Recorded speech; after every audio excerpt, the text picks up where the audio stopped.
Muito obrigado, Enio. E é bom realmente estar com o Enio e com tantas outras pessoas que eu conheço já há muitos anos. Parece impossível que tantos anos já passaram desde 1961, mas os nossos anos aqui no Brasil eram anos maravilhosos. Todos nós nos lembramos com muito amor das pessoas que nós encontramos aqui, dos trabalhos que pela graça de Deus fizemos aqui.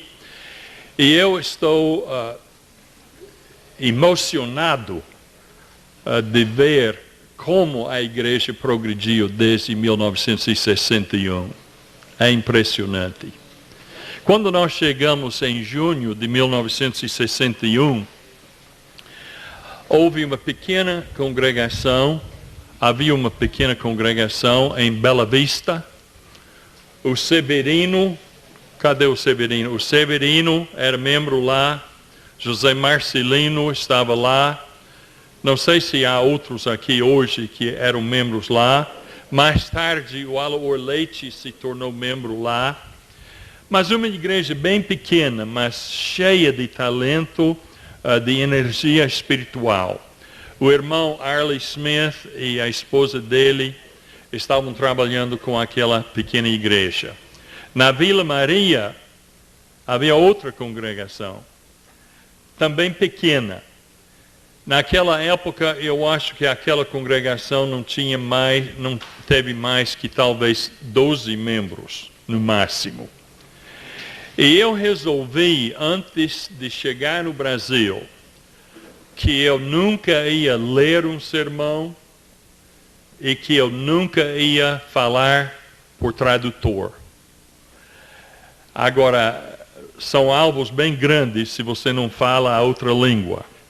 Mas eu tinha estudado um pouquinho e quando eu cheguei aqui, se não me engano, foi na primeira quarta-feira, depois de nossa chegada no sábado, que o pregador lá, o Marcelino, me convidou para pregar lá na Vila Maria. E eu fui lá. Cheguei no sábado, fiz o meu primeiro sermão na quarta-feira.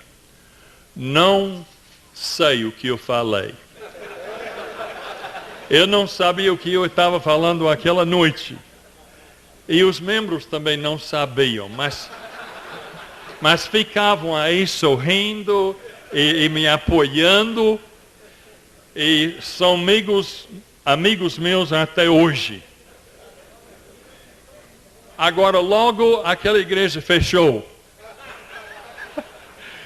Eu acho que eu ajudei a fechá-la. Mais tarde aquela igreja reabriu. Foi justamente na época que o Getúlio se tornou cristão. Getúlio se tornou cristão, o Norberto, o Walter Lapa e outros grandes irmãos de nossa irmandade, quando reabriu, se tornaram cristãos. E finalmente aquela congregação, mais a Bela Vista, mais a igreja do Brooklyn, os três formaram a igreja da 9 de julho. Mas são boas memórias. E eu vejo aqui hoje pessoas daquela época. E essas pessoas daquela época sabem como a igreja aqui no Brasil já progrediu. Todo mundo que estava presente naquela época sabe. Eu dou graças a Deus por isso. Eu dou graças a Deus hoje de ver aqui líderes da igreja que eram jovens e crianças quando nós estávamos trabalhando na 9 de julho. Eu tinha o Álvaro Pestana na minha aula para os meninos. Álvaro, eu acho que você não tinha mais que 5 anos. Mais ou menos 5 anos. O Alexandre estava naquela aula. E tal, Adalto mais tarde eu fiquei conhecendo. E, bom, são coisas gostosas. Tanto que eu falei com a Jane no ano passado, eu disse, olha, eu preciso ir para o Enoque. Porque se eu for para o Enoque, eu posso ver não apenas pessoas da Nove, ou pessoas da igreja do Ipiranga, ou da Bahia, mas eu posso ver irmãos de todo o país. E realmente estou vendo isso.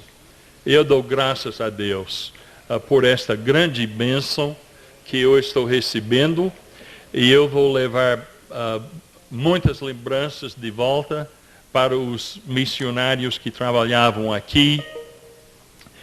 O Ken Graves, alguém se lembra do Ken Graves, que trabalhava aqui em Campinas e também em Florianópolis? Ele pediu que eu desse um grande abraço a todos vocês. Ele trabalha na mesma faculdade onde eu estou trabalhando. Ele está realizando um grande trabalho missionário lá. E eu gostaria de lembrar a vocês o Ken Graves. A minha mulher Jane manda lembranças. Os meus colegas missionários mandam lembranças. Eu agradeço ao Randy e os outros da comissão por esse convite. É muito perigoso convidar uma pessoa como a minha pessoa ser um dos oradores quando faz quase 2 anos que eu não estou no Brasil. E o meu português não é nada daquilo que creio que era quando eu saí. Mas espero que vocês tenham paciência comigo e talvez até o fim do sermão o português seja melhor. Nós temos aqui para o Enoque um grande tema. É sobre decidir, sobre decisão. Praticamente tudo que é bom, ou tudo que é mal, começa com uma decisão. A vida é uma série de decisões. E se nós conseguimos, pela graça de Deus, tomar boas decisões, provavelmente a nossa vida será boa. Por outro lado, se nós tomamos uma série de decisões erradas, nós podemos entrar em grandes apuros. As decisões são importantes. A primeira pessoa que ouvi falar sobre a importância das decisões foi o meu pai. Quando eu tinha talvez 6 ou 7 anos, ele fez um sermão sobre decisões que decidem o destino. Então esse tema é especial para mim. E o Randy me permitiu escolher o tópico. Eu escolhi esse tópico. Vamos decidir ser discípulos de Jesus. Você não vai se tornar discípulo de Jesus sem tomar uma decisão. Eu gostaria que vocês abrissem suas Bíblias em Lucas, capítulo 14. Lucas, capítulo 14. Quando a nossa equipe missionária estava pensando em chegar no Brasil, nós falamos sobre a nossa mensagem. O que é que nós queríamos pregar? O que era que nós queríamos falar do púlpito? Que talvez nós não tivéssemos ouvido muito nas igrejas dos Estados Unidos. E todos nós da equipe, chegamos à conclusão que uma diferença entre a nossa pregação aqui no Brasil e a pregação que nós tínhamos assistido nos Estados Unidos seria que nós aqui frisaríamos a importância de uma entrega total a Jesus. Eu acho que às vezes as nossas pregações não frisam esse ponto. Nós falamos sobre as bênçãos que recebemos de Jesus. Sobre o fato que Deus nos ama, que Ele nos perdoa, que apesar de nosso passado, Ele nos salva. Tudo isso é verdadeiro, importantíssimo, válido. Mas eu acho que há uma verdade também de grande valor. Essa outra ideia é que Jesus exige às pessoas que querem ser os seus discípulos uma entrega total a Ele. E realmente eu vou falar sobre essa entrega total. Em Lucas capítulo 14, naquilo que me parece um momento muito errado para falar uma coisa dessas, Lucas diz, uma grande multidão ia acompanhando Jesus. Este, voltando-se para ela, disse: sabe que nós gostamos de multidões, não é verdade? Não é gostoso às vezes em nossas congregações, quando o número de pessoas é tão grande, que até nós não temos mais cadeira para oferecer. E às vezes as pessoas estão de pé assistindo o culto, cantando, orando. É gostoso. É gostoso aqui nessa grande tenda, quando todas as cadeiras estão lotadas e as pessoas estão sentadas lá fora, pessoas lá atrás de pé. Nós gostamos de multidões. E nos parece que se há multidões de pessoas, nós estamos realizando um grande sucesso. Mas Jesus viu as multidões. E ele teve outra ideia. Ele disse: olha tanta gente, multidões de pessoas me seguindo. Era a hora H para dizer para eles o que eles precisam fazer para serem os meus discípulos. E ele diz: se alguém vem a mim e ama o seu pai, sua mãe, sua mulher, seus filhos, seus irmãos e irmãs, e até a sua própria vida mais do que a mim, não pode ser meu discípulo.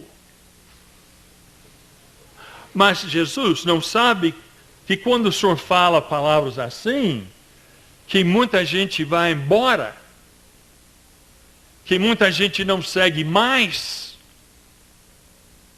E ele teria respondido: eu creio, é claro que eu entendo isso. Mas essas pessoas que estão me seguindo, que estão atrás de pão e de peixe, eles têm que entender que custa alguma coisa ser o meu discípulo. E o custo é de colocar a minha pessoa em primeiro lugar na vida delas. Ele continua: qual de vocês, se quiser construir uma torre, primeiro não se assenta e calcula o preço para ver se tem dinheiro suficiente para completá-la? Pois se lançar o alicerce e não for capaz de terminá-la, todos os que a virem rirão dele, dizendo: este homem começou a construir e não foi capaz de terminar. Ou qual é o rei que, pretendendo sair à guerra contra outro rei, primeiro não se assenta e pensa se com 10.000 homens é capaz de enfrentar aquele que vem contra ele com 20.000? Se não for capaz, enviará uma delegação enquanto o outro ainda está longe e pedirá um acordo de paz. Da mesma forma, qualquer de vocês que não renunciar a tudo o que possui, não pode ser meu discípulo. O sal é bom, Mas se ele perder o sabor, como restaurá-lo? Não serve nem para o solo, nem para adubo, é jogado fora. Aquele que tem ouvidos para ouvir, ouça. Jesus diz para a multidão, parem aí e pensem bem sobre aquilo que você está fazendo. Vocês estão parecendo ser pessoas que querem ser os meus discípulos. Mas entendam que para ser um discípulo meu, tem que colocar a minha pessoa em primeiro lugar. Antes do seu pai, da sua mãe, da sua esposa, dos seus filhos, dos seus irmãos e irmãs, e antes da sua própria vida. E se não fizer isso, não pode ser o meu discípulo. E como se isso não fosse suficiente, Jesus fala sobre uma pessoa que quer construir uma torre. Sabe que nós temos no nosso bairro, lá em Arkansas, uma casa que nós podíamos chamar de palácio, ou podíamos chamar um castelo. Eu nunca vi uma casa assim. Eu não sei nem quem é o dono dessa casa. Mas a pessoa comprou um terreno e começou a construir, e construía, e construía, e construía, e as paredes subiam, e subiam, e subiam, e um dia a construção parou. Parou. E essa grande casa ficou mês após mês inacabado. Sabe por quê? Porque o homem que estava construindo não tinha o dinheiro suficiente para terminar a casa. E sabe o que eles falaram que o custo seria para terminar a casa? $1 milhão. Só para terminar a casa. E o que é que você acha que o povo lá de Cersei está falando sobre aquela casa? Está sorrindo, está dando risada, está fazendo pouco, porque alguém começou a construir e não tinha dinheiro para terminar. É justamente o que Jesus diz. Ele diz, eu não quero que você comece a sua viagem atrás de mim, a não ser que você tenha pensado sobre o custo para terminar a viagem, para chegar até o fim da viagem. Ele fala sobre um grupo de soldados, um general, o qual é o rei, pretendendo sair à guerra contra outro rei. Primeiro não se assenta e pensa se com 10 mil homens é capaz de enfrentar aquele que vem contra ele com 20 mil. Ele está dizendo para nós, se você diz que quer ser meu discípulo, você tem que calcular a despesa. Você está pronto para pagar o preço. Você está reconhecendo que há um custo aqui. E que o custo pode ser bem grande. Agora, na lição, nos poucos minutos que nós temos sobrando, eu gostaria de mostrar uma pessoa que começou a seguir a Jesus e logo reconheceu que o custo era demais. E nós encontramos esse exemplo em Marcos capítulo 10. E você vai reconhecer essa história, não é nova para nós, mas é o jovem rico. Lembre-se dele. Quando Jesus ia saindo, versículo 17, um homem correu em sua direção e se pôs de joelhos diante dele e lhe perguntou, bom mestre, que farei para herdar a vida eterna? Respondeu-lhe Jesus: por que você me chama bom? Ninguém é bom, a não ser um, que é Deus. Você conhece os mandamentos: não matarás, não adulterarás, não furtarás, não darás falso testemunho, não enganarás ninguém, honra teu pai e tua mãe. E ele declarou: mestre, a tudo isso tenho obedecido desde a minha adolescência. E ele declarou, Jesus olhou para ele e o amou. Falta-lhe uma coisa, disse ele. Vá, venda tudo o que você possui e dê o dinheiro aos pobres, e você terá um tesouro no céu. Depois, venha e siga-me. Diante disso, ele ficou abatido e afastou-se triste, porque tinha muitas riquezas. Jesus olhou ao redor e disse aos seus discípulos: como é difícil aos ricos entrar no reino de Deus. Os discípulos ficaram admirados com essas palavras. Mas Jesus repetiu: filhos, como é difícil entrar no reino de Deus. É mais fácil passar um camelo pelo fundo de uma agulha do que um rico entrar no reino de Deus. Os discípulos ficaram perplexos e perguntavam uns aos outros: neste caso, quem pode ser salvo? Jesus olhou para eles e respondeu: para o homem é impossível, mas para Deus não. Todas as coisas são possíveis para Deus. Então Pedro começou a dizer-lhe: nós deixamos tudo para seguir-te.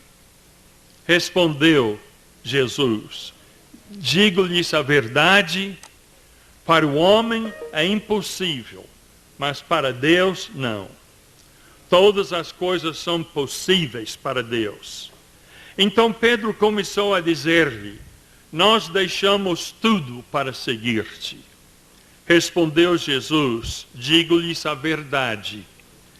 Ninguém que tenha deixado casa, irmãos, irmãs, mãe, pai, filhos ou campos, por causa de mim e do Evangelho, deixará de receber 100 vezes mais, já no tempo presente, casas, irmãos, irmãs, mães, filhos e campos, e com eles perseguições.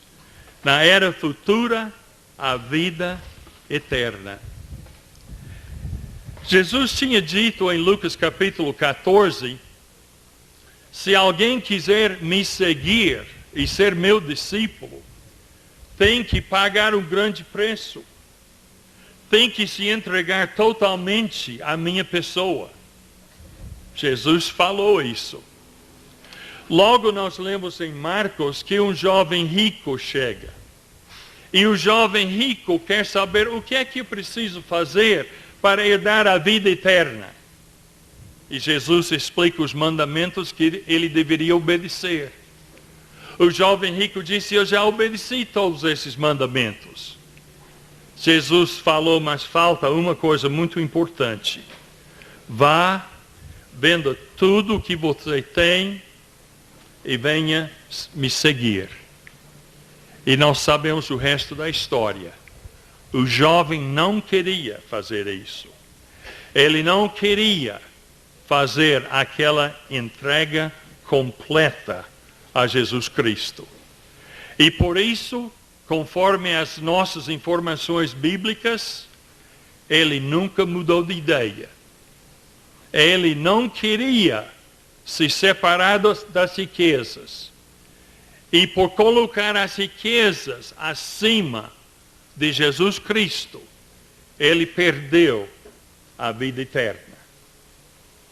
Mas eu acho que o que é interessante aqui para nós obreiros é aquilo que se acha em versículo 29. Porque, evidentemente, todos nós vamos imaginar, todos nós já nos entregamos totalmente a Cristo. Já decidimos que nós vamos seguir a Jesus apesar do custo. E Pedro estava preocupado com isso. Quando ele ficou sabendo que o jovem rico não podia entrar no reino de Deus por ser rico, por não querer separar-se das suas riquezas, Pedro disse, e nós? Nós já entregamos tudo para seguir ao Senhor. O que é que vai dizer sobre nós? E nós estamos na situação do Pedro. A nossa situação é que nós abandonamos várias coisas para seguirmos a Jesus. Alguns de vocês, obreiros de tempo integral, não estão seguindo a profissão que você ia seguir. Vocês podiam ganhar muito mais do que você está ganhando seguindo outra carreira. Você teria mais prestígio, talvez, no seu bairro ou até na sua própria família, se você seguisse outra profissão. Você decidiu seguir a Jesus. A sua esposa decidiu viver com menos, para que você pudesse pregar. Os seus filhos talvez não possam ter os sapatos desejados, porque não sobra dinheiro para aquele tipo de sapato. Porque você, obreiro, decidiu seguir a Jesus e colocar Jesus em primeiro lugar. Sabe, foi isso que nós, que chegamos em 61, decidimos antes de sair dos Estados Unidos. Nós decidimos vir para o Brasil. Eu nunca tinha visto esse país na minha vida. O primeiro dia que eu vi o Brasil foi o dia que eu cheguei para morar aqui. E eu, e o Glenn Owen, e o Don Vincent, e muitos outros daquela primeira turma, nós podíamos ter seguido outra profissão, podíamos ser mais famosos, mais abastados, mas nós decidimos entregar tudo a Jesus. Mas eu estou aqui hoje, irmãos, para dizer para vocês, nós não perdemos nada. Nós não perdemos nada. Veja o que Jesus diz ao Pedro quando ele diz, nós deixamos tudo para seguir-te. Respondeu Jesus, digo-lhes a verdade. Ninguém tenha deixado casa, irmãos, irmãs, mãe, pai, filhos ou campos, por causa de mim e do Evangelho. Ninguém que tenha deixado casa, irmãos, irmãs, mãe, pai, filhos ou campos, por causa de mim e do Evangelho, deixará de receber 100 vezes mais, já no tempo presente, casas, irmãos, irmãs, mães, filhos e campos, e com eles perseguição, e na era futura a vida eterna.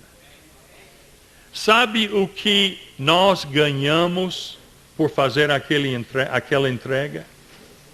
100 vezes o que nós deixamos.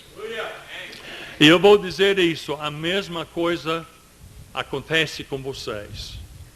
Se você fez algum sacrifício, por exemplo, para chegar aqui, para esse fim de semana, se você sacrificou alguma coisa para talvez construir uma pequena igreja perto da sua casa, num lote seu, se você deixou de possuir alguma coisa por causa de Cristo, você não perdeu nada, mas você ganha 100 vezes aquilo que você sacrificou. Eu já disse isso muitas vezes nos Estados Unidos e eu creio que seja a verdade. Eu digo quando estou lá que eu não perdi nada por ser missionário. Pelo contrário, ganhei muita coisa. Eu digo que lá no Brasil, eu posso chegar lá do Amazonas até o sul do Rio Grande do Sul. Eu posso chegar de São Paulo a Campo Grande, lá no oeste. Eu posso chegar no meio da noite e bater nas portas dos irmãos e dizer: olha, irmão, preciso de um lugar para passar a noite. E a porta abre e eu sou aceito. Como se eu fosse parente. E se no dia seguinte eu digo: olha, irmão, eu falei ontem que eu preciso passar uma noite aqui. Mas contando bem o meu dinheiro, eu preciso passar mais tempo aqui. Eu já sei a resposta. De 100 casas, de 1000 casas, a resposta seria a mesma. Olha, Norton, não se preocupe com dinheiro. A nossa casa é sua. Você entre e você fique. Você é o nosso convidado. Não se preocupe com a hora de sair. Eu sei que vocês fariam isso. E não apenas vocês, mas muitos outros aqui neste querido Brasil. Nós ganhamos 100 vezes aquilo que perdemos e mais, ganhamos a vida eterna. Sabe que o custo é grande seguir a Jesus. O custo é grande ser discípulo. Porque você tem que fazer uma entrega completa. Você tem que deixar de ser o dono da sua vida. Você tem que aceitar Jesus como o seu Senhor. E você não sabe para onde essa decisão leva. A decisão pode ser bem cara. Mas você já pensou no preço?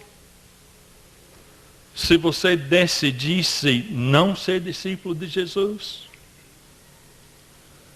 O preço é bem mais caro. Decidir não ser discípulo de Jesus. Porque você vai perder 2 vezes. Você vai perder aquilo que você podia ter tido aqui na terra, mas pior do que isso, você vai perder a vida eterna. Eu preciso terminar essa lição falando sobre uma senhora que muitos de nós conhecemos muito bem. E se ela soubesse que eu contasse essa história, talvez ela me repreendesse, mas ela não está aqui.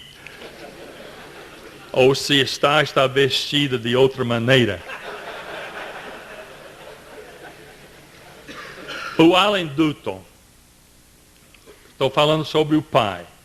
O Allen Dutton chegou uns 6 meses depois de nós chegarmos. Era um homem solteiro. Eu tinha conhecido o Allen desde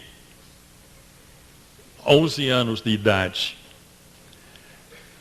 Ele chegou, nessa época o nosso grupo tinha empregado uma senhorita brasileira bem bonita para ser a nossa professora de português. A Dona Maria, ela foi chamada naquela época Maria Luísa de Toledo. Muito bonita, muito inteligente, a melhor professora que você possa imaginar. Quando o Allen chegou, notamos que ele começou a olhar para ela. Então nós chamamos uma reunião especial com o Allen. Demos ordens para ele. O Allen, você não pode fazer flerte com a Maria. Ela é nossa professora, essa é uma relação profissional. E fora disso, nós achamos que talvez ela esteja interessada no Evangelho e nós não queremos que você estrague essa situação. Está nos ouvindo? Ele disse, estou ouvindo. Daí ele saiu e pediu que ela saísse com ele. E daquele primeiro encontro... Obrigado.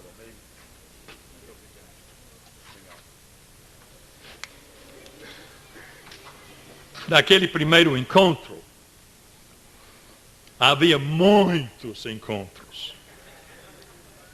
E finalmente decidiram se casar. Quando o pai dela, que era um homem muito rico,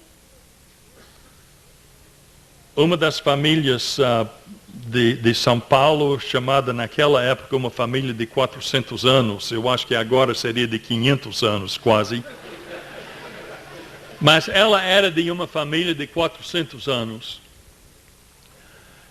Quando ele soube que ela estava interessado por num pregador protestante, que ele achava de sacerdote, ele disse para ela, se você continua com essa ideia, se você se torna protestante, eu vou tirar você da herança. Agora, essa herança seria grande. Mas ela pensou, ela contou o custo, como Jesus falou. Ela pegou todas as imagens dela, levou as malas, as imagens para fora, botou fogo nas imagens, disse que ela queria ser batizada em Cristo Jesus, apesar das consequências. E ela foi batizada em Jesus. Mais tarde ela se casou com Allen e o pai dela a deserdou completamente. E por anos ficou assim. Que eu saiba, ela nunca chorou essa perda. Ela chorou a perda do pai, mas não chegou a chorar por causa da decisão de seguir a Jesus, de ser discípulo dele. E graças a Deus, antes do pai dela falecer, ele a colocou novamente na herança. O lar cristão está numa propriedade da Dona Maria, que ela herdou do pai. 33 crianças, se eu entendi bem, estão sendo cuidadas lá. A Dona Maria, desde o dia que ela herdou aquela propriedade, sempre queria fazer algo com aquela propriedade que fosse bom para com Deus. Eu não preciso dizer muito mais, mas você sabe o tipo de homem que foi o Allen, coisa que ele não podia ter sido com a Maria.